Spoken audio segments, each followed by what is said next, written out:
My name's Tyler Staten. I'm the lead pastor of Bridgetown Church in Portland, Oregon.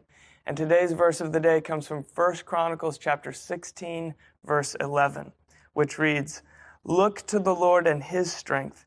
Seek His face always." Now this verse is so rich that we'll savor it piece by piece. First, look to the Lord. Modern psychology and neurology tells us this, that whatever we give our attention to, we also give permission to shape who we are. The poet Mary Oliver famously said, "Attention is the beginning of devotion." In other words, what you let into your mind does more than just affect a passing thought. It actually shapes who you are and comes out of you in speech and in action. What you give your attention to is the person that you become. So give your attention to the Lord, the only one who knows you well enough and loves you completely enough to tell you who you are and shape you into your created being. Look to the Lord and His strength. Now the key pronoun here is His strength, as in not mine.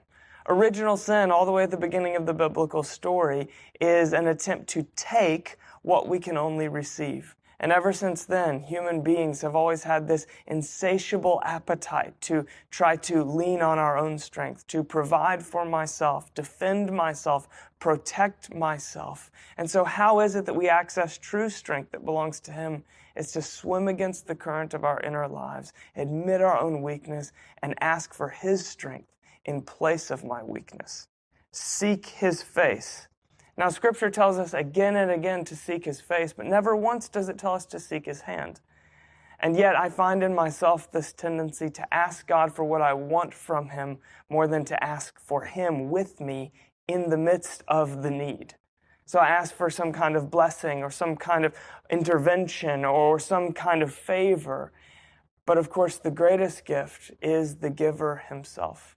He really is a good Father who loves to give good gifts to His children, and His gifts are absolutely worth savoring, but He is the greatest gift. And then finally, always. When is it that we seek His face? When is it that we look to Him?